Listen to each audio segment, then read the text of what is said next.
get started, could you please tell me a little bit about yourselves and what you do? And Ken, could you kick us off? Sure. I'm Ken Greer. I'm the Chief Marketing Officer of Augeo. Augeo is a national leader in loyalty and engagement solutions. We have a platform-based model that helps clients to develop stronger relationship with customers, with employees, with members of organizations, with channel partners and fans. We work across the spectrum of industries and currently serve 55 of the Fortune 500 companies. But we also work with thousands of smaller companies to design and develop engagement solutions. Each day, we're driving millions of interactions on behalf of our clients. But working across all of those industries with all of those companies, we really focus on one thing, and that is people power. How can we help our clients to activate, engage, retain, elevate brand value, drive revenue through their people or their most important constituents? And we'll go to Sharon next. Yes, thank you. And Ken's also a lot of fun. We've had a good time prepping these webinars. So my name's Sharon Mcintyre, and I'm on the west coast of Canada. So I can almost see Washington State from my house. And I've lived in a bunch of places, including down in Houston for a number of years. My background is actually product marketing. So I'm a marketer at heart. I'm also a marketing professor. And in my day job, I work at CHAORDIX, which our approach to gamification and using it is in the service of open innovation and co-creation with fans and with employees. So you can think of how this has grown, this idea of crowdsourcing content and new ideas. So that's the space that we play in. And some of our clients that we work with are companies like Lego, Rust-Oleum. We also have a Dremel community, and then things like HSBC. So it's really interesting the range that the three of us have in terms of the types of clients that we've worked with, using some of these techniques. So it's quite applicable. I love marketing. I've designed a marketing program, and we actually, really have thought through a marketing lens and speaking to the folks that, members of AMA, as to how gamification can be applied. So we've really thought through it, and we're going to bring you some case studies today too, which is fun. So, and I see a couple of people I know from Canada, so there's more Canadians in the house. And I know Jennifer, and didn't know she was coming, so the fix was not in, I promise. She's in Toronto though, so we're pretty far away. So, and I'll pass it on to Stephen. Well, first of all, thank you for including me as well. Really looking forward to this session. It's gonna be a lot of fun. I run a company called The Game Agency, and we are a software development company. We build out game-based solutions, both in the marketing space and the training and education space.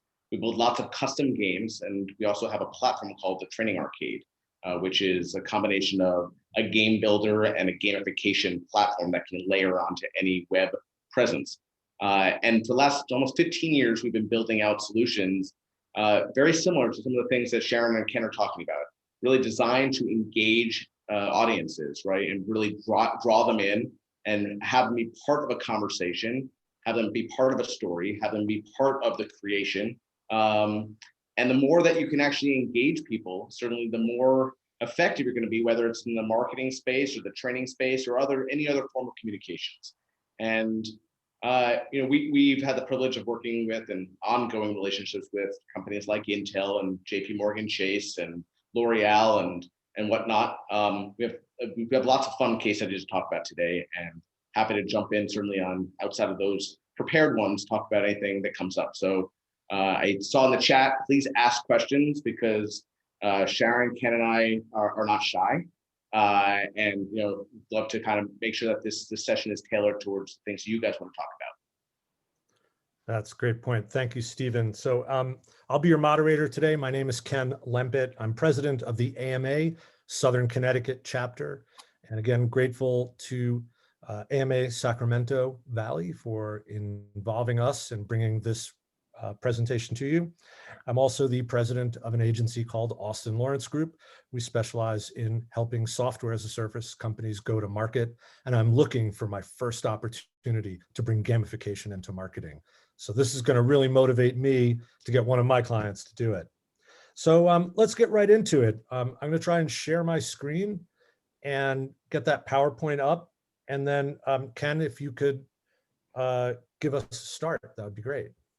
Sure, just to level set, I would say that gamification is really not so much about playing games. I would say it might be 25% technology and really 75% psychology. The phrase I like to use is that the game is not the end game. And so when you're thinking about gamification, the focus should be on what is your business or organizational objective. I mean, if you think about it, McDonald's really didn't want you to play Monopoly. They wanted you to buy more burgers. Peloton, and using their leaderboards, they don't really care about who's on top of the leaderboard. They want everyone to try to be on their own leaderboard and participate to be their best. So gamification, in fact, uses game mechanics, things like benchmarking or performance or rewarding achievement or leveling up. But more importantly, it leverages behavioral science. And that is these innate things in all of us as human beings, a desire for discovery, a sense of group validation, making it safe if others are participating, our competitive spirit. And so it's using these human psychological motivators in a very intentional way. The other thing I'd say just before we get started is that I wouldn't think about adding gamification to the marketing mix. In fact, because it involves human behavioral instincts, it's already there. People are naturally competitive. They naturally want to achieve something and feel good about that. They're curious. They want to learn. They want to explore. And so gamification is about how you tap into those natural, inherent human behaviors. And I think that's what gamification is all about. So Sharon, you're the PhD among the three of us. Tell us all about gamification. Well, I'll just echo, if we could just pop to the next slide, and then I think I'm going to throw back to Stephen. We looked for a bunch of definitions so that you can ground it. And as I was mentioning to the other speakers, I spent the morning with my team, some of my development team. And what people tend to have in mind, especially those that have played video games or participated in some of these restaurant-oriented games, is they think it's badges and stamps and leaderboards and achievement and getting the sword and those types of things. And as Ken was saying, it's certainly part of that. But we said if we could roll back time, we would tell them, please don't call it gamification, because people are going to think it means video games, because it's actually outside of those game contexts. It's a non-game context and activities, and it leverages, Ken was saying, people's natural tendencies for competition, achievement, collaboration, and charity. And it was something, Ken, you said the last time we spoke, like you don't play Monopoly because you love little houses, or you don't play Monopoly because you think this color of money is more interesting than that color of money. You play it because of the experience, right? That psychological human behavioral experience that you have. And so, as you said, that's already inherent in people. It's up to us to really think about how we design campaigns and programs and websites and contests to really, from a human-centered perspective, maybe not leverage the addictive part of some forms of gaming, but more leverage the really positive aspects and surprising aspects that you can leverage. So I'll pass it to Stephen, and he's going to talk a bit about some of the benefits that gamification can bring with a marketing lens on that. On the next slide. Yeah. So, and I just want to, one more thing I want to just follow up on what Sharon was saying, which is, I think that often gamification and gamification programs really taps into people's motivations, right? We all have different types of motivations. And I think that as we start to think about our audience, period, we want to think about what is going to motivate them to take action, whatever that action is. Is it to come in and ultimately buy more burgers? Is it to post something on social media? Is it to come back over and over again and do, thing X? That's what's most important, is really to tap into people's motivations. But ultimately, there's a lot of things that you can accomplish out of building a comprehensive and certainly successful gamification program. So whether that's driving a level of engagement, and ultimately I think that ties very much to loyalty, because the more someone's engaged, the more that they're going to feel part of your brand or part of your message or part of your product. Whether it's, in doing that, you're going to drive a lot more retention. You're going to bring people back over and over again. You're going to most likely grow your audience. You're going to build your community. You're certainly going to, knock on wood, if you've done it right, build a level of satisfaction among your audience and your community. And the more people are doing stuff, as is the case with all of us, the more we do something, our behavior is going to change. It just becomes inherent to who we are, right? You also can certainly drive creative ideas and innovation. And this is something that I'm excited to hear Sharon talk about a lot when it comes to things like Lego, where you can really build a community and drive the way that things are being thought from a macro community level. The last thing is as you have more engaged people and more participation, you're going to get a heck of a lot more buzz and talk about what you're doing. So you've built a little army. You've built an army of engaged, active, smart, creative, inclusive people, and it's gonna do your brand a lot of good. Let's keep going. Okay, so Ken, next slide. And by the way, Ken, I don't know if anyone else is doing this, but we actually see your mouse moving around. So it's kind of like a fly on a vice president's head. It's keeping us entertained. So this is the book that Jennifer up in Toronto, who she just texted and said she's a member of AMA Toronto. So that's great. This book by Yu-Kai Chu, who is an American-Taiwanese writer and researcher, and it's called Actionable Gamification. And he came up with this system. And I did first learn about it at Lego, where they had trained a large part of their company on this system. And of course, Lego is in the game world. It's something that's inherent to them, and they understand that it isn't just badges and leaderboards. And so what we're going to do is just walk you through this system, because it organizes gamification. There are other types of systems that are out there, but just as Ken was saying, so we have kind of a level playing field. So basically, Yu-Kai Chu went out and looked at what do video game designers, contest winners, designers, campaign designers that really activate those drivers or those motivations in people. He said, I'm going to go out and survey what's out there, and I'm going to design a system so I can make it easier for people to understand it and to use it. So he developed this little 2x2 grid system, and the reason it's called Octalis, as Octo, is because there are 8 core drivers.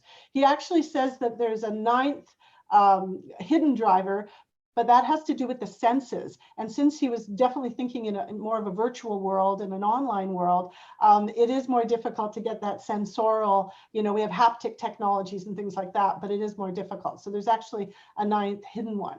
But if we can go to the next one, you'll see how this kind of fleshes out, and then we'll look at some examples so you can have some things in your mind that, as we've said, you already may be doing, or you forgot to do, or it's become so second nature that you didn't even realize you were doing it. So if we start up in the left quadrant, we've got accomplishment being the first one. And these are things that are human nature drivers to participate.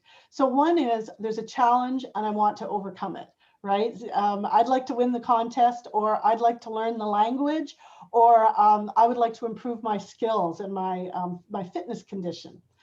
Meaning, this is probably one of the biggest drivers that can be well designed into a community, and it often gets forgotten, but people want to do something greater than themselves. They want to be part of a community, they want to be part of a cause, they want to feel like they've met people who care about the same types of things they do. And this is why so often when crowdsourcing was first coming along, people said, oh, it will never work if you're not paying them. Why would they submit their content, as an example? And we know as marketers, people love to be heard and love to be noticed and recognized and have their ideas come to life.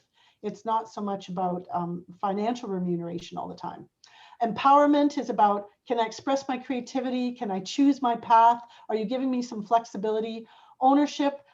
If I feel I have a sense of ownership, I want to improve upon it. So if I'm learning, if I'm improving, if I'm getting better in some kind of a way, and we can design that into it, then people will care more about it and they'll check back frequently.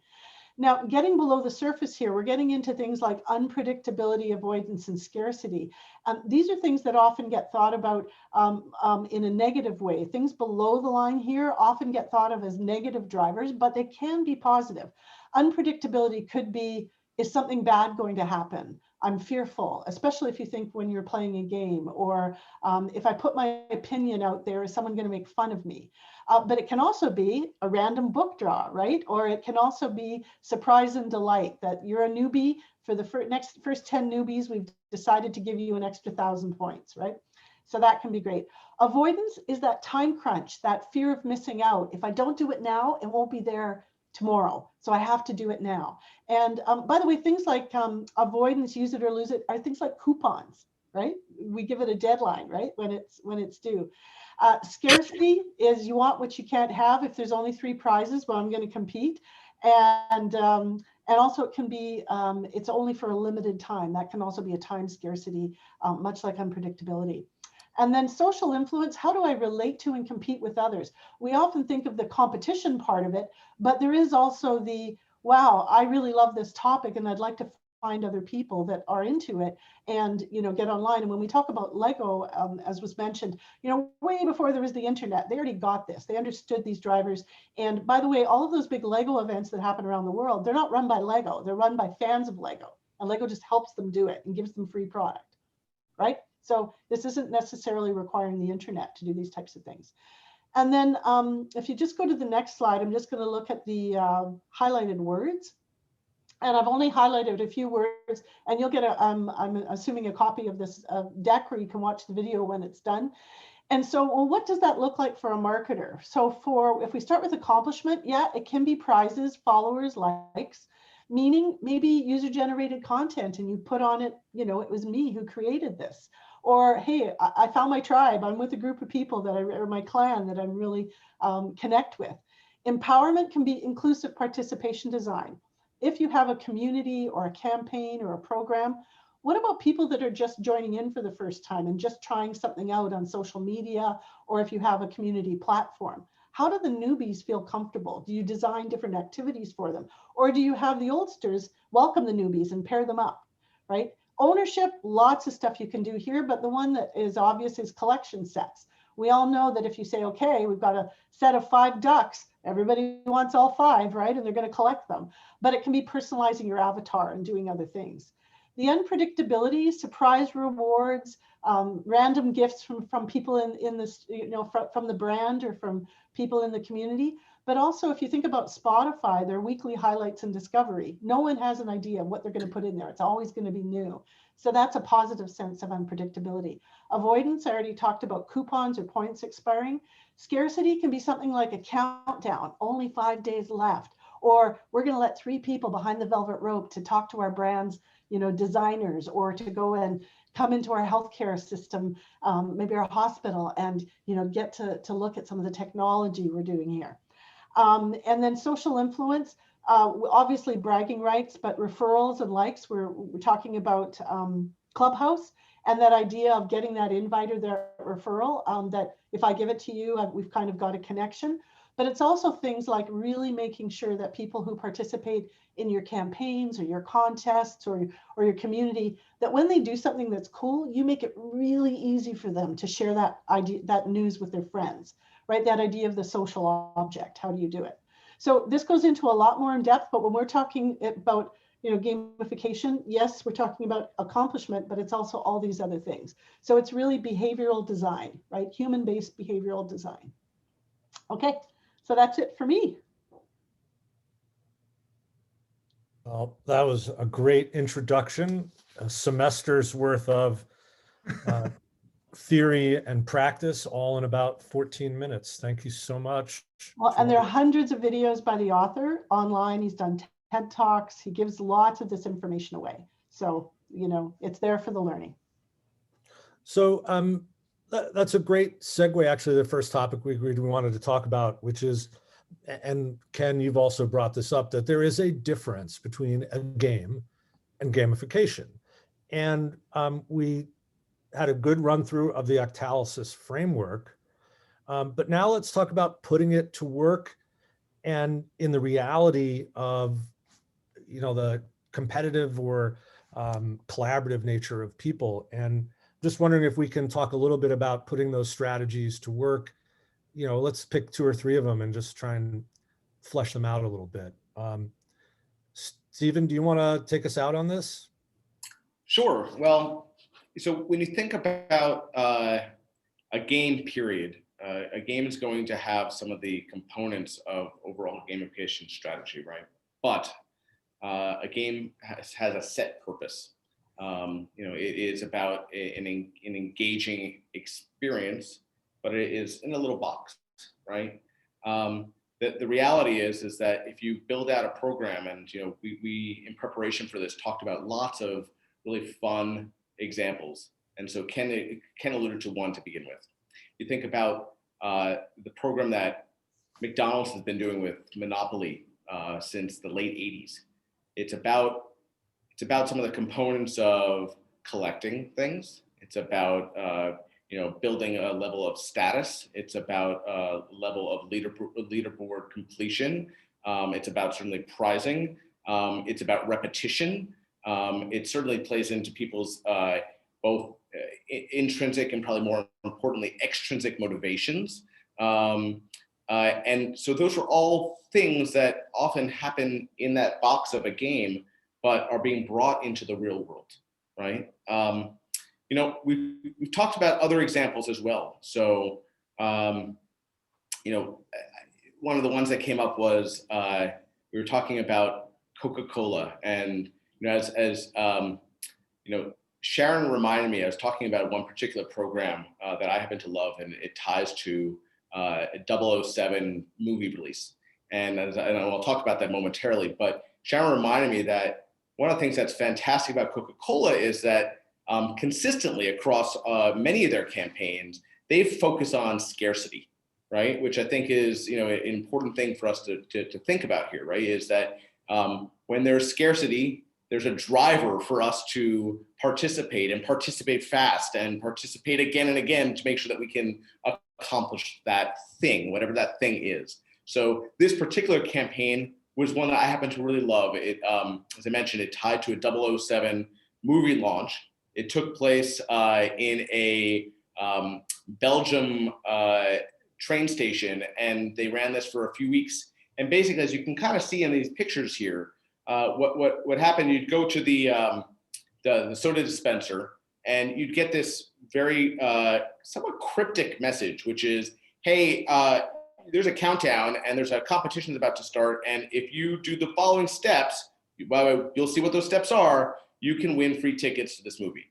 And basically, they put people on a chase through this train station, running upstairs, trying to avoid dogs coming, a person handing you flowers, guys walking across with a huge sheet of glass that you kind of need to duck and get around, luggage falling, fruit falling. And the whole point is there is a level of energy and excitement and competition, because there's this tiny little prize, there's this little motivation over here, and it's something that you can tie to. It can also tie to a passion point. You can tie to a brand that you're already loyal to. You can tie to potentially a movie that you're have a history and interest in. And what they've effectively done in both the McDonald's example and both this Coca-Cola example is they've brought components that are in that box of a game into the real world, and quite effectively. If I can just build on what you're saying, I think games tend to be binary. It's like win or lose. It's kill or be killed. Make it on top or fall to the bottom. And gamification, when done best, actually creates an experience. And what Stephen was just describing is this very complicated experience. And I think as marketers, you think about things in terms of a customer journey. It's not just a single purchasing event. It's not just going online once. You want to create a journey for them. And so when you're thinking about gamification, think about building out an entire experience where there's lots of incremental interactions, where there are moments where you could win or lose, where there are moments you could master something or fall to the bottom, where you could be on a leaderboard or not, but allow people to become a character in this gamified experience. Give them a part in the story that is unfolding. Give them a narrative that they can share with family and friends and colleagues and other customers. In the case of a marketing event, I can bet that people ran home with their little Monopoly thing from McDonald's and talked all about the experience, if in fact there was an experience associated with it. So don't if I can make it so binary, right? And if I can build on that, I mean, as sometimes if you're newer to marketing, or maybe you go, but I don't have the budget of Coca-Cola. How can I do what Stephen is showing us and what Ken is, getting us enthused about? And, just imagine, in addition to scarcity, Coca-Cola is really good at the unpredictability, right? So you don't know what's going to happen next. If we remember the campaign they had where surfboards came out of vending machines, right? And all kinds of things. It was really exciting and cool. And in Canada, we had, beer coolers that you had to open it up by speaking foreign languages, right? And doing things. And there's this surprise element. But just imagine if every time you shipped a package to a customer, there was something surprising and delightful in it, period. Or just imagine if, depending on the type of community you have, anytime you shipped a message, or it could be a digital or physical, that there was actually a message in one and a message in the other, that should the fans of your brand choose to, they could connect and talk about their experience with Fender guitars, or with your juice product that they love so much, right? So it can actually be almost no money. It's really more thought. Like, I often think of Amazon and FedEx going, I cannot believe you were not using your packages and gamifying the experience of unboxing anything, right? And it could be for social good, it could be for fun, it could be for whatever, right? If they're shipping you cooking stuff, what if they actually had recipes on the inside of the box, right? By famous chefs. Like, it would be so easy for them just to have that extra thought to engage people, and having that unboxing be an experience rather than, oh my God, another Amazon box, what am I going to do with it, right? And feeling bad about it. Sharon, I think that, you're really leading us into what I think is our next topic, is like rationale, right? What is the rationale for gamification? So I wanted to kind of just steer you to get a little deeper on that specific part of it. Like, how do we know that gamification might be right for a set of goals to be achieved? So taking that idea of the Amazon box with the recipes, like, how do we tie that up to some kind of goal set? Yeah, well, if you're just starting it out, obviously you have to, set some goals of reciprocal feedback, or give them a hashtag that they can use on social media. So you're seeing if there's a conversation that's starting about it, if there's popularity. But I can give you an example of the rationale or the ROI of gamification. It can be things like, you have a group of people volunteering for 10 years to help you build better products. And on average, they come onto your platform or into your program twice a year, twice a week, to be able to do that. And, we certainly have that with one of our brands that we work with, and their time to production, because they have a community involved, because there's surprise, there's delight, there's variety, there's mentorship happening in the community, there's unexpected gifts and fun things that happen, and get special guests that come in. They've reduced, for one of the product lines, the time to market from 2 years down to 6 months, and made net new millions, now we're in the hundreds of millions probably of dollars of net new revenue from the product ideas from fans that have emerged. So by crowdsourcing effectively the feedback, we can shorten our product development cycle. Hey, Ken, I could tell you wanted to jump in a little bit on here too. Just a couple of real quick ones. If you want to elevate performance, then possibly offer competition, because nobody wants to be in the lower third. If you want to engage an apathetic audience, for instance, that's where surprise and delight can come in, because they don't really care. They're not that into your brand, but if you surprise or delight people and they talk about it, then more people will be interested where they were previously apathetic. You might want to foster sustained engagement. And so there it might be a treasure hunt where you find the first thing and then find the next thing and then find the next thing. So you're looking for stages or steps or levels in order to create that sustained kind of engagement. You might want to leverage group dynamics by having people talk about their experience playing the game. And that way you're inviting more people to participate because it's safe. Stephen, I know you got some ideas too. Stephen, I wanted to toss you one from our attendees, which fits right into the topic. How do we track the success here?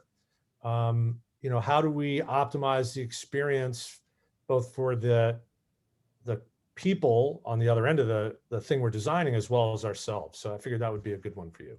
Yeah, so the nice thing is, while there is a lot of differences between a game and gamification, one of the things that the two of them share is the fact that there are so many data points that you can track in the way that any of them roll out. So whether that is looking at the number of participants or the volume of times that someone participates or the number of products or solutions that are created as a result, or whatever KPIs you want to define early on. There's so many ways to identify what is seen as successful. I also want to I want to give an example of that, but tying back into something that Sharon was saying earlier, which is a lot of brands don't have the budgets of a Coca-Cola, and so there are things that you can do that are inexpensive on your own, or to what Sharon was talking about earlier, you can really turn to the community and tie into their passion points and really involve them in a meaningful way. And so whether that is in the healthcare space, where there've been gamification programs to figure out if we can identify new vaccines or new focus solutions in the healthcare category, or one of my favorite ones happens to be something that Volkswagen did a few years ago. It was a program they called the Fun Theory, and with this program, it was really focused on environmental impact. They wanted to really show about their innovation, and they wanted to challenge consumers to think about what could consumers do to really drive more innovation in the environmental space. In particular, I love this program because some of the outcomes really are quite memorable. So you're looking at this screen, which at least on mine is loading really slowly. Okay, there we go. Just from left to right, you had people who, and these were all created by consumers on their own dime. And so that's another thing that's important, is to think about what can be done. You might be the hub of the program, but you may not be you may not be paying for it. So in this instance, they had over 1,000 ideas that were submitted around the globe. And the two to the right are the ones I happen to love the most, right? So the one that dead in the middle talks about trying to change behavior from going up and down escalators to going on stairs. And so they turned the stairwell in this subway into an interactive sound playing piano, if you will. So if you remember the movie Big, kind of that same concept where no matter what step you were on, you were actually making a tune, and they drove a lot more foot traffic just up and down. So that's great. The one on the right, though, which was the one that won, was focused on changing speeding in intersections that were particularly dangerous. So you got your picture taken of your car regardless of whether you were going fast or slow. If you were going fast, you had to pay a ticket. If you were going slow, you were entered into a ticket lottery where you could potentially win the money each week based on the folks who are paying tickets. And so once again, it's about changing behavior. It's about focusing on social impact, on about different categories, and just setting your community loose to use their imagination and get innovative. Awesome. Sure. And Ken, we have a question that has been pointed out in the discussion. And it's from, trying to get the name here. It's I think it's Teresa. Yeah. Teresa, there you go. Teresa's wondering, are they just there for the prize? So the thing to think about, Teresa, is that one of the things Ken talked about, and I've mentioned also, is we're looking at sustainability. If you're just looking at 1 week campaigns, they're there for the prize. If it's, do it and head out, and you're not looking at any, even like 3 times a year, we're going to do this, or we're doing it on a persistent basis. If it's a one-time thing, you're out, right? But as a marketer, that's really expensive. It's hard to get people together, to get them interested, knowledgeable about your brand. Why would you only want to do it and then leave? Like, why, if you can get them sustained? So when we looked at the wheel, you'll notice accomplishment was just one of the types of rewards or drivers that people have. So if you can say, for this prize, we're not going to give you money, we're not going to give you material, but your content that you're creating for a marketing campaign is going to be featured in our next campaign. Or you're going to say, hey, we're going to donate on your behalf that product idea you have, pick your local K-12 school, and we'll donate 100 of them to your local school. That's the prize, right? So you can have prizes that are not necessarily goods. You can have prizes that aren't necessarily monetary, and it can just be social capital. You get bragging rights that you were the one who solved the problem, or that you were the one who solved the treasure map, right? And very often, if there's something that has a social impact that you're looking at, we always try to design in something for you that has bragging rights, but something where the reward actually has also a social impact. And you'll notice that people will show up over and over and over again. So from people, like, I was definitely used to doing campaigns for launches of products and things like that. You've got to really think that definitely game mechanics work to do short-term campaigns, but also think about it long-term brand relationships with customers and suppliers, right? Where you can get that sustained engagement. So if things go wrong, right, or you've got something new to announce, you've already got a group of ambassadors ready to talk about that. So in our case, many of the brands, when they have a co-designed product or a campaign, the co-designed products sell out. They're limited editions and they sell out because you already have pre-prepared your ambassadors and your interest in that community, right? And so for them, the prize is getting to buy the product that they were part of designing. I think, Sharon, this is something that these brands like a Lego or a larger consumer brand or even a mid-sized brand, they're building community, right? So they have a whole community strategy and they're using gamification to motivate behavior within the community. But healthcare products, hotels do it too. It really runs the gamut. Well, so go ahead, Gus. I was going to say, I think it's equally useful in the healthcare space. So, we've seen some really interesting programs. And there's one slide here, Ken, if you're able to put up the one from Baer Pharmaceuticals that's focused on driving, glucose, monitoring. And that's something you have to do a few times a day. You have to prick yourself a few times a day, and you have to check certainly on that. And the reason I think that that's particularly interesting is that's a pain.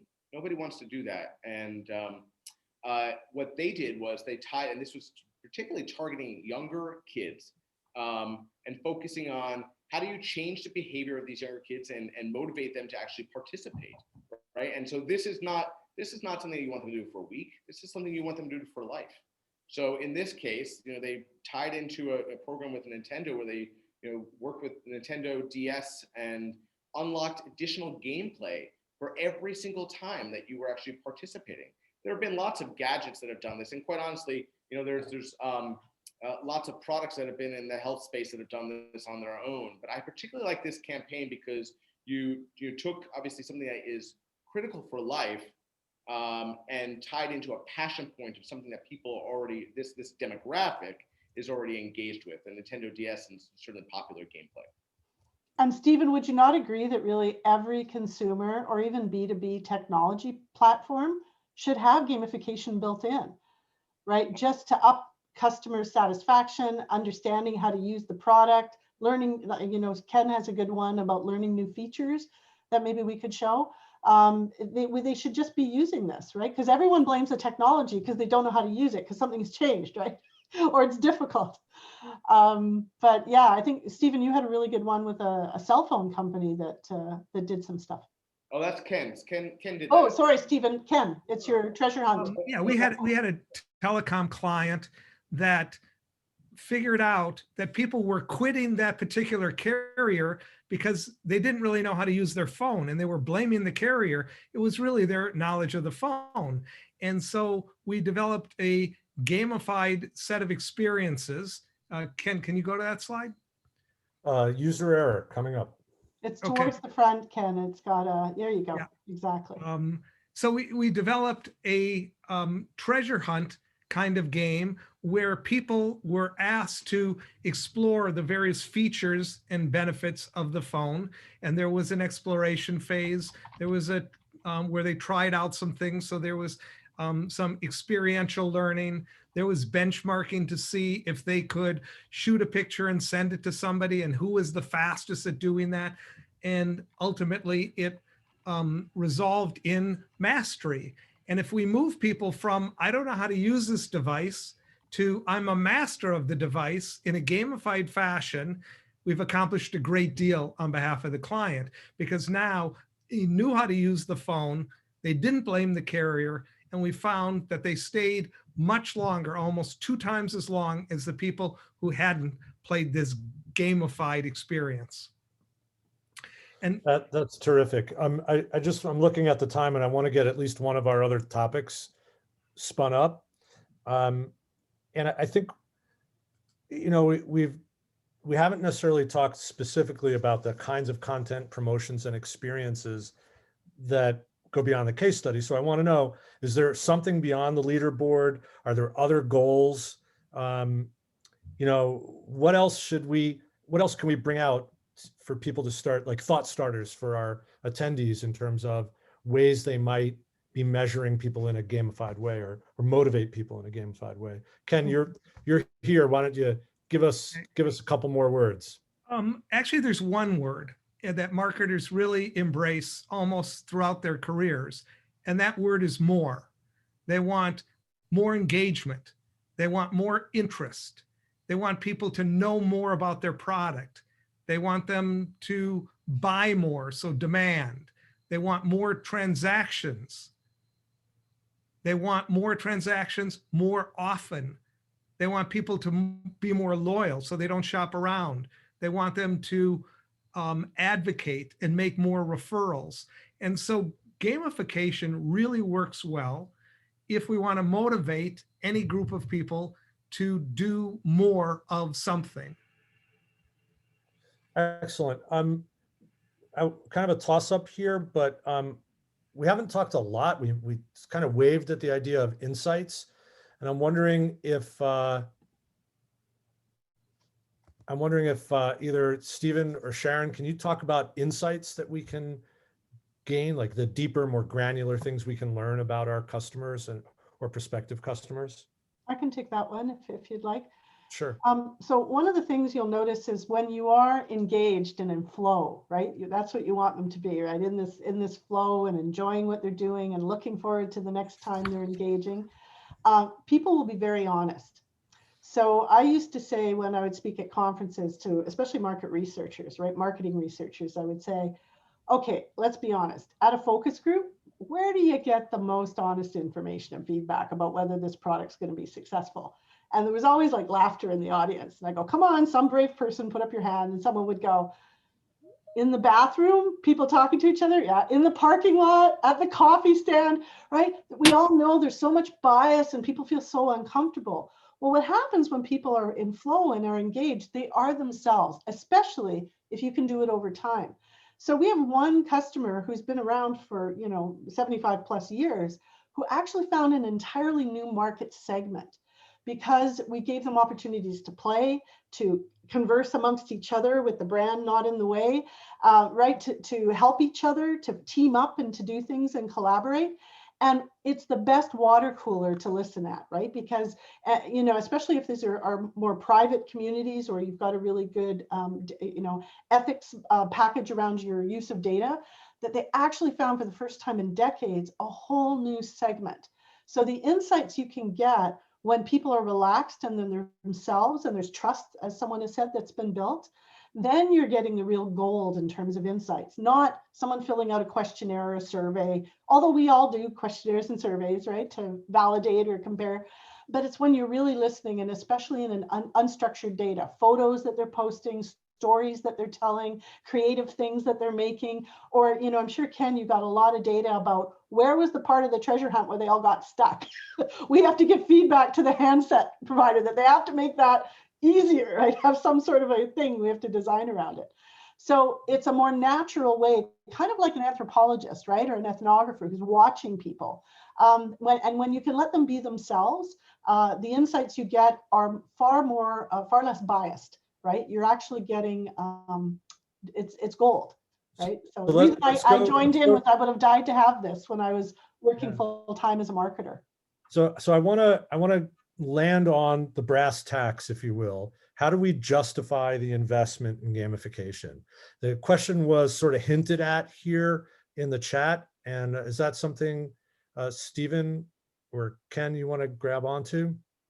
I'll start. I'm sure Ken will probably, or Sharon could add more value to it. But I think that the interesting thing about gamification campaign is in some cases it can almost be free, right? I think that sometimes that it is high production, high cost, and certainly high detail and efforts if you're building something incredibly custom. But you know, there are so many ways to execute a gamification program that I think the first thing you need to do is look at your KPIs. What are you trying to accomplish, right? And what is that worth to you? And by the way, can you accomplish it potentially less expensive or more efficiently with an army of ambassadors or loyal fans? And potentially, if that is true, gamification might be one of the best strategies for you to deploy, because ultimately you're going to be able to get these people who are already bought into your brand and bought into your message and are willing to go out there and do that thing, or as Ken said, more and more and more of those things on your behalf. You're going to be able to get a lot more data, and sometimes it may just be a call to action, which, by the way, for the most part, other than the cost of putting something on social media or on your website or in an e-blast, doesn't cost very much. So I do believe that you can do a comprehensive and very impactful gamification program for millions and millions of dollars, or for thousands of dollars. So that's my, I know that's maybe a dance around it, but I do think that the devil's in the details, and I think that ultimately it starts with what are your KPIs and what's the most effective way of accomplishing those. Excellent. Well, I see we're near the top of the hour, and I think we have another giveaway to go. And Sharon, is that something that you can help us manage? For sure. Did you want to pull up the slide? Yeah, I just need to know which one it is. Oh, sorry. It's the one that has a Lego kit and it has a Jeopardy thing on it. While we're calling that up, I just wanted to share one other thought, in that gamification can be used to reduce costs. If there's any marketers out there that have loyalty programs where people have hundreds or thousands of points and they have an economic value, what you can do is you can allow people to spend their points for a chance at a sweepstakes, or spend their points to spin a wheel. And what you can do is you can decrease the cost by using gamification techniques. And so don't only think of it in a money spending kind of way. You can think of it as a conservation or money saving kind of way. Awesome. Thank you. For sure.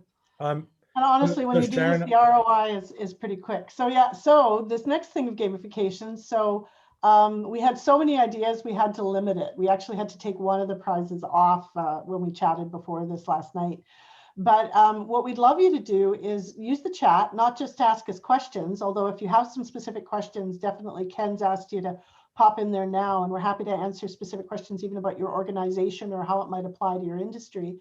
But if you stay until the end and participate in the chat, we're going to be, and let us know if you would like to win the Friends Kit, which was created by a fan on the Lego Ideas platform, and that's my company is making the donation. And Stephen's company, the game agency, has this amazing thing that you can go and check out where they do, I think you were talking about the after hours version of Jeopardy, right? So you actually have a licensed agreement with Jeopardy, Stephen, and you can create the full-blown Jeopardy experience for training, for fun, for trivia, for all kinds of things, right? And you can do up to 1,000 people simultaneously, and we can bring a facilitator to it. It's great for just a company happy hour or doing something with your consumers. So yeah. If you can do Jeopardy or Lego in the chat at least, then you'll be in the draw after this is over, and we'll do a random draw. And I promise you, Jennifer won't win again. Well, maybe she will. Who knows if it's a random draw? But let us know, and then certainly if you could pop in your questions also that you have, or any specific things about your business that you would like us to address, that would be awesome. All right. Yeah, we definitely would like your questions in the chat as well.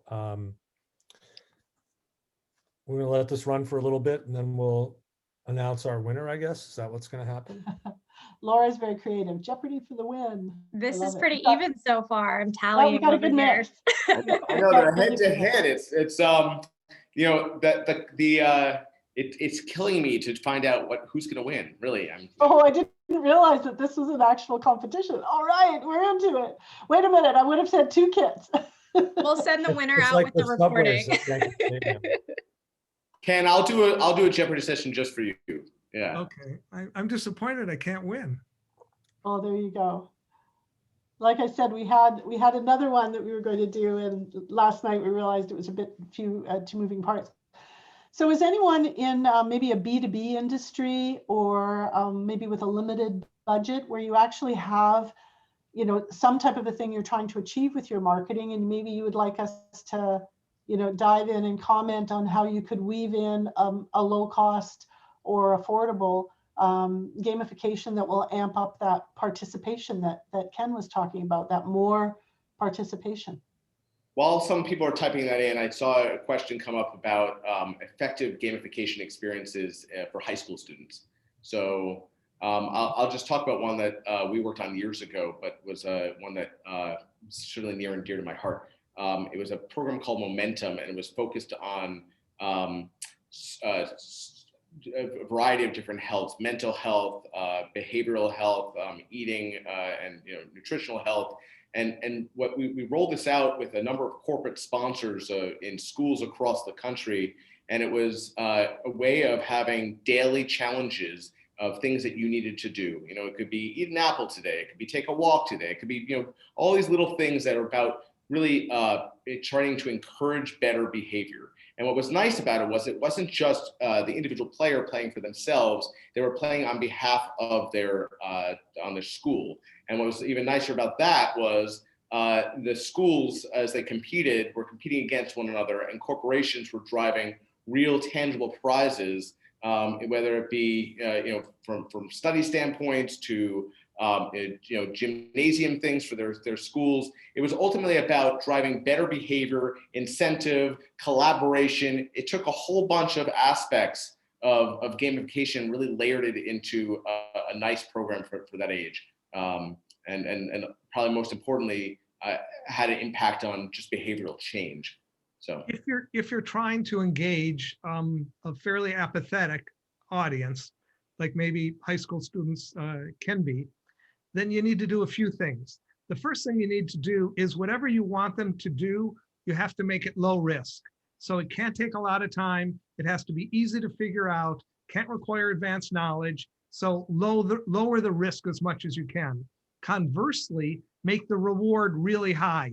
Even if you don't give many people the reward, maybe there's only one reward, but if you could get somebody to donate the use of a sports car, a convertible sports car for a week. In other words, do everything you can to lower the risk and raise the reward as high as you can. And that's how to motivate this apathetic audience. 2 other things real quickly, and that is if you can socially validate participation. So try to make sure that each individual deciding, should I participate or should I not participate, is actually made a safer choice to participate if I know there's a bunch of other people doing it. It's kind of the bandwagon or group dynamic effect that can take hold, and then give people a chance for incremental participation. In other words, they just have to do something that takes them 1 second, but they have to do it every day for 30 days, because over the course of 30 days, you'll have established an engagement habit.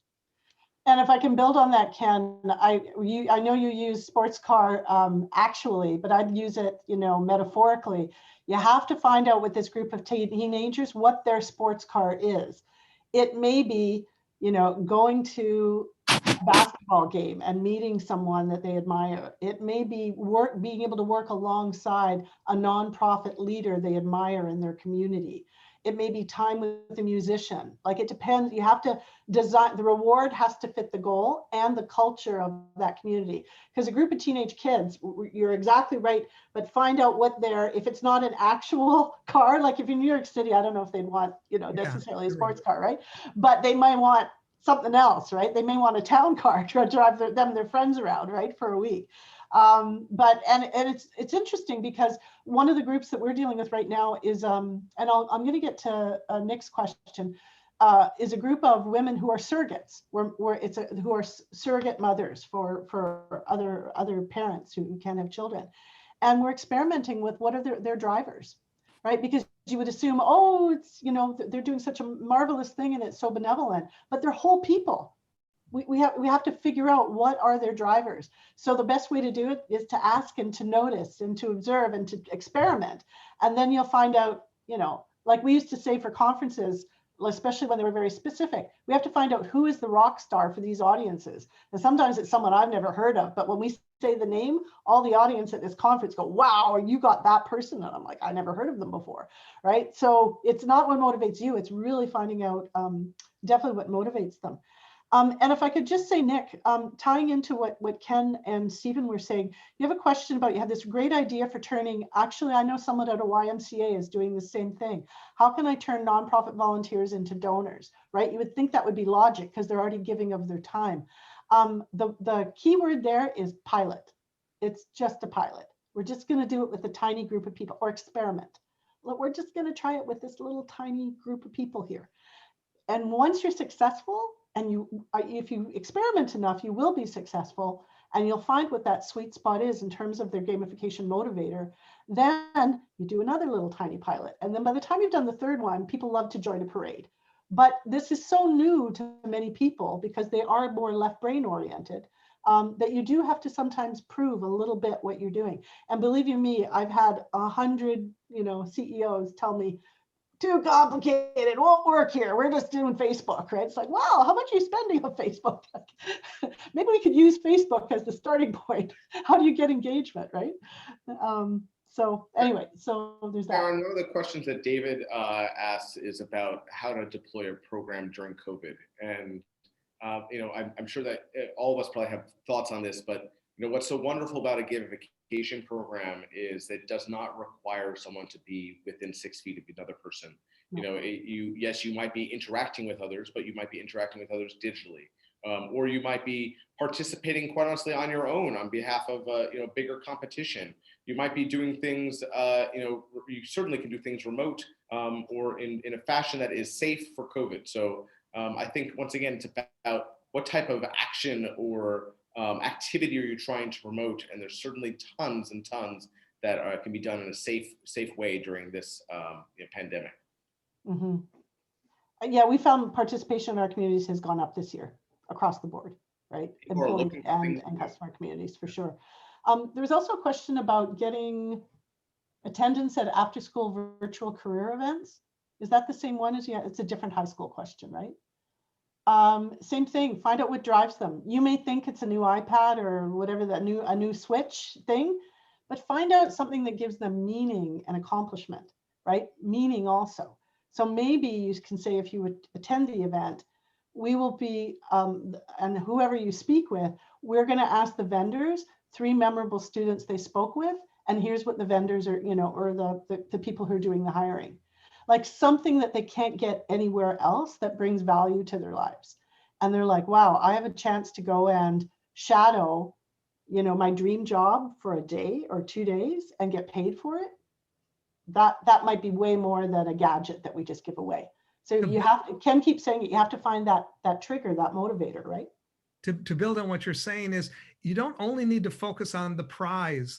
I think that if you just make participating fun, if you make it educational, so they would learn something every time they logged in or every time they interacted, if they got a little tiny reward in the form of education, I got smarter about building my career, then they would come back for more. So think about it, as I mentioned earlier, in terms of building an experience, a gamified experience where it isn't binary, either you get the prize or you don't get the prize, or I've got the prize, now I'm done. Instead, I'll keep participating because each interaction is satisfying in some way, either entertaining, or I laugh, or my friends are there. There's something in the experience of participating itself that makes it interesting. There's great I'm pizza at gonna- every booth. I'm going to rewind by 8 to 10 years to an app called Foursquare, which I don't actually know if it exists anymore. If it does, it changed its model. But at the time when it was particularly hot, it was about just check-ins. It was about check-ins, anywhere, whether it's at a restaurant or a gym or at school or whatnot. But basically, in doing so, it was about tapping to what your everyday life is. It was about celebrating the fact that you were a regular there, that you were kind of like the norm of that bar, if you will, right? And you'd get badges for doing certain things. You'd get status. You'd be the mayor of the gym or whatever it was. But it at the end of the day, it tapped into your little intrinsic motivation of wanting to be seen as a status leader in whatever little community was important to you. And that's the point, is that it doesn't have to be about a tangible good. It doesn't have to be about cash. It's just about tying into something that's important to you. Someone asked here about apps like the Starbucks app. And I think that ties very carefully to, or very closely rather, to the example of Foursquare. I'm someone who, in a pre-pandemic world, would be at Starbucks, 4, 5, 6 times a week. And I'm the perfect target for an app like that, right? Because ultimately it makes it faster. It makes me feel like I belong there. It makes me feel like I have kind of like a VIP card. It gives me, certain rewards, for ongoing participation. It gives me little surprises along the way. So yeah, and quite honestly, constructing something like that is quite inexpensive, and it builds loyalty, and it builds repetition, and it builds a little army of real brand enthusiasts. So I don't know if that answers the question, but I think that type of deployment for many brands can be very successful.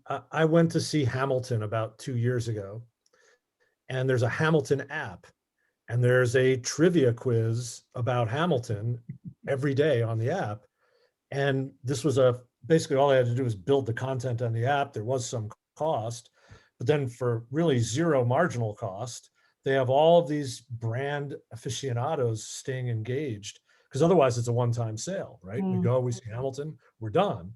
So I think that in the no-touch world, there's a lot of opportunity to take your experience and expand upon it.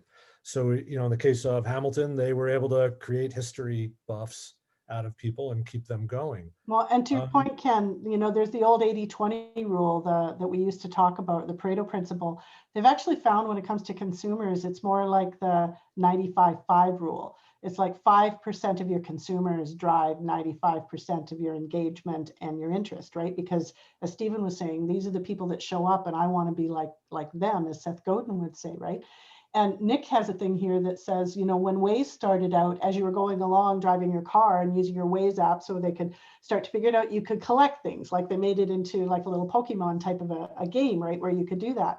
There's some really interesting early days of Google where people who are just into Google, these are called super consumers, they played games of trying to guess whether images were cats or not, or whether what was in the image, and you tried to get the same name. It's the guy who has designed the Duolingo app and also designed CAPTCHA and reCAPTCHA. He designed this. And all you got were points and bragging rights. But people who loved Google and like to be part of that alpha community, they played it like 8 hours a day with an anonymous other person trying to guess. Google would put 2 photos up ahead of them, and you say what word you think I'm going to say. Well, I'm going to say cat and I'm going to say hat. Not the same word, do it again. Well, guess what? That was the early machine learning training for Google Images, right? And people loved it, and no remuneration, because they're in with a crowd that's helping advance something that they believe in, or like you, just they're fans of something and they want it to be popular and they want to meet other people that love it as much as they do. It's amazing when you build these little things in. You'll just be surprised by the level of participation. But yet you just have to experiment to get the right thing, right mix.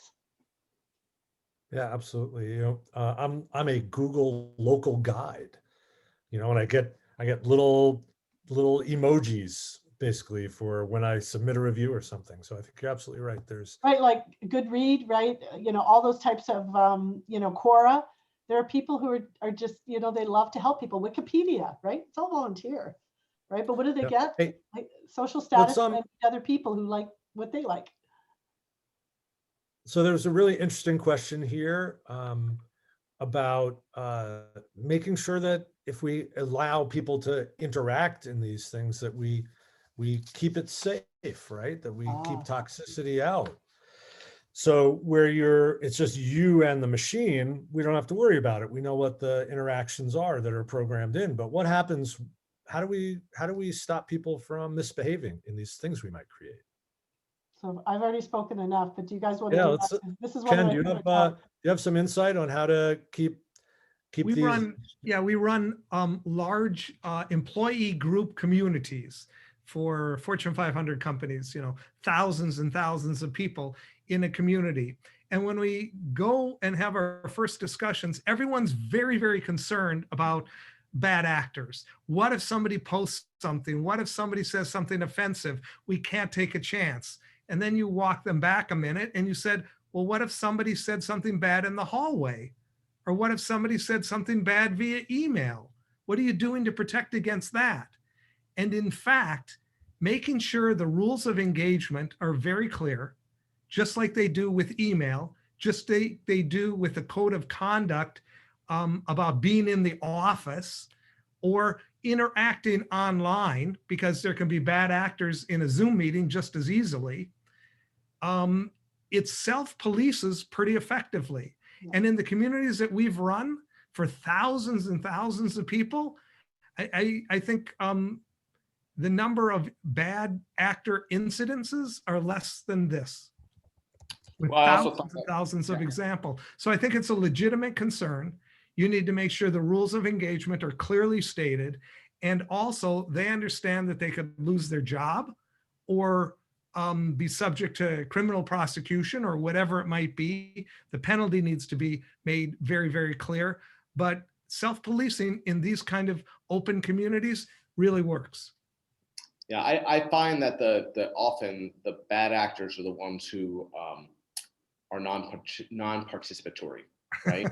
Maybe At the end of the day, they may feel so negative about a community or about a work environment that they've actually taken themselves out of the experience rather than diving in to make it a bad experience.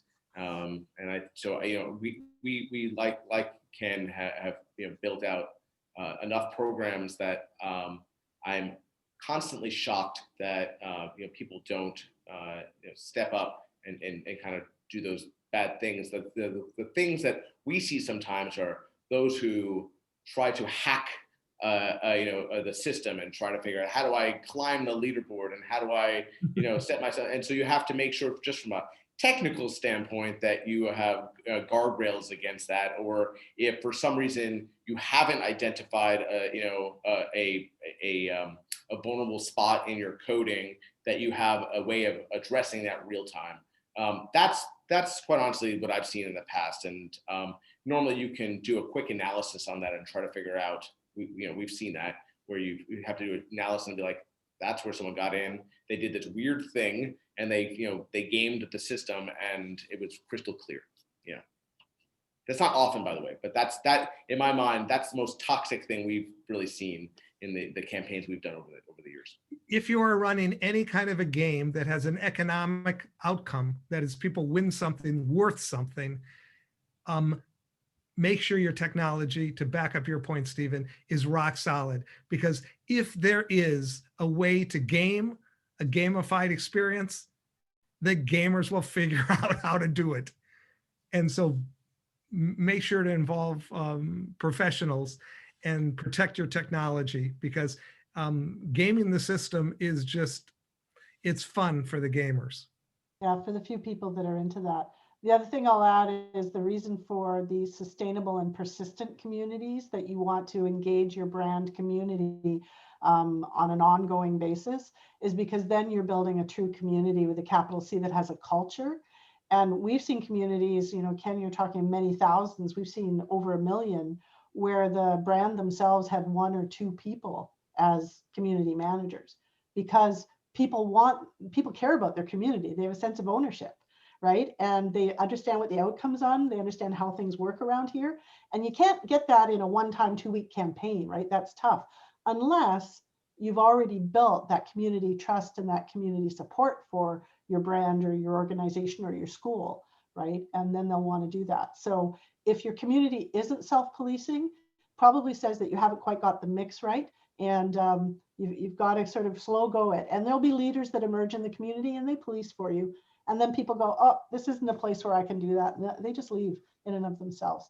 So, and the number one thing we have to police for, quote unquote, is over participation. They just want to help. And so every once in a while, we'll take someone who's just that super uber duper consumer and we'll go, would you like to meet with the VP of product design? We could set up a Zoom call. Yes, I would. And then they're like, oh, my life is over, right? I'm happy. Because they got to meet, you know, the person who designed their car or whatever, right? Let's land with something. I'm going to throw you a little bit of a curveball. Let's have a lightning round. Like one thing you want people to remember that they might take away from this session. Stephen, can you go first? Yeah, I think that the thing I would have people take away is that gamification campaigns can be done in so many different fashions. They can be done as digital, they can be done as pen and paper, they can be done in person, they can be done remotely, they can be done really expensively, they can be done really cheaply. At the end of the day, it's about stepping back and trying to identify who are you trying to reach, what type of behavior are you trying to actually drive, and what is most important to do that. And one of those things might be, we want to do it on a dime's budget, and I'm sure you can find out how to do that. So there are so many ways to skin the cat, and I think it's exciting as a result. Awesome. Sharon, would you give us one thing you want people to take away? My word would be to look at the group of people that you are engaging with, whether they're employees or students or consumers or suppliers. Look at them as part of your team, right? And look at them, or if they're quite distant, look at them as an asset and say, how can I build the best relationship with these folks? And what are the easiest things I can do that I'm not already doing? So look at them as part of your team. And when you do that, you say, okay, if my suppliers were part of my team and I wanted them to like me as a brand, what would I do? How would I be polite? How would I, so if you can think about building a great sustained relationship with those groups and how to bring some fun into it, then I think you're on the right track. Hey, Ken, land us on this topic. What's the one thing you want people to remember as they think about today's session? I think gamification is particularly useful when you want to engage people in a way or manner that they have not previously engaged. So we had a telecom client or a banking client, and people would go and look at their statements once a month, not high engagement levels. And so what we did is we created a game. And if you logged into the site every single day, you got points that would be worth something at the end of every month.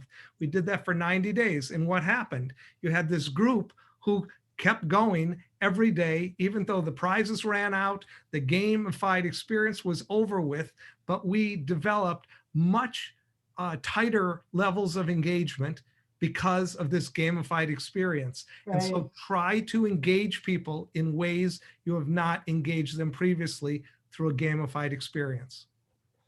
Awesome. Perfect. Thank you. So Sharon, we have that one giveaway. We had a bunch of people lob in their preferences. Yeah, I think with Casey, we'll probably have a look, Casey, at who asked for Lego and who was interested in Jeopardy. And then maybe you can announce that out to the participants. We can do that offline. Would that make sense? Yeah, absolutely. I would be happy to scroll through comments here as well and pick a random one that chose Jeopardy and a random one that chose Lego too. Oh, if you want to do it right away, surprise, surprise. All right. Some people had to leave to go to other meetings, right? But as long as they participated in the Q&A, we're good, right? Okay. I was going to suggest that someone had to be live here, I feel but bad. what do we want to just pick somebody and we can notify them afterwards if they're not in session at this time? You guys, what do you think? I think that's fine. Yeah. I think that's good. Perfect. Okay, so I've got Aaron Griswold for the Lego kit. And looks like Aaron's still in session. Aaron, if you can, I'll reach out to you for a direct message. So go ahead and stay on the chat here. But I'm going to go ahead. Believe it or not, I know Erin. We're not Erin, you guys, you should look up Fix the is in. company. She works for a company, I didn't know she was coming, called Avoidance. It's in Calgary. And it's kind of the future of warehouse robotics. Very interesting company. Very so neat. Avoidance, like attaboy, Avoidance. Cool. So I'll give you a little Interesting. shout out there, Erin. Yeah, I'm going to have to echo Stephen here in the chat. I won't say it out loud, but there's some conspiracy theories coming up No. here. I didn't even know these guys were coming, guys. I just put it up on my social. So. No problem. Congratulations, Erin. I will direct message you to get information there. Oh, no. Like she's in Calgary. We can walk it over. Oh, perfect. Oh, even better. Then I will loop you in with an email to Sharon. Nettie, I'm going to put you on the spot. Do you want to scroll through the chat and pick a Jeopardy winner? Nettie is our director of social media here at AMASV and has been an outstanding volunteer for us. So Nettie would love to have you scroll through and pick that winner. No pressure. Absolutely, Casey. Thank you. Would you like a virtual drum roll? Yes, please. The only constraint is they cannot be Canadian, okay? I'm just saying. Okay. And the winner of the Jeopardy session is Rhonda. Terrific. So we will go ahead. Is Rhonda on the call still? I do not see Rhonda, so we will go ahead and connect Rhonda and Stephen. And thank you as well, CHAORDIX, as well as the game agency for donating those prizes too. Very generous, and we appreciate that. So thank you so much. Well, thanks for inviting us. It's been great, guys.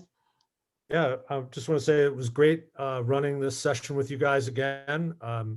It's just getting better and better. I think would love to do this again if we have that opportunity. I want to say thank you, Casey, for bringing us to the AMA Sacramento Valley and also in the Western Canadian provinces. We've really enjoyed it. It was a great session. Thank you all for attending. Thanks for having me again in to moderate you guys and keep you on the straight and narrow. And I think you wanted me to hand this off to Haneti to wrap up. So thank you all. It was awesome doing this with you. If you have any specific questions like Nick, happy to hop on a quick call with you anytime. It's a tough nut sometimes in organizations to crack, but we can help you out. Awesome. I'd like to say thank you to Ken and our panelists for such a rich discussion. We're just about out of time, and we wanted to thank everyone again for your participation in today's discussion. We will be sending out a thank you email with the link to this meeting with the recording by the end of the week. So please also keep an eye on our social channels and your email for announcements about upcoming events. Our March event is going to be discussing virtual presentation skills, and on April 1st, we'll be hosting a comedy/social event in conjunction with the Austin and Triangle chapters. So we look forward to seeing you there, and until then, we will be busy helping the community grow, connect, and engage. So thank you. Thank you, everyone, for your time. Happy weekend, everyone. Take care. Thanks.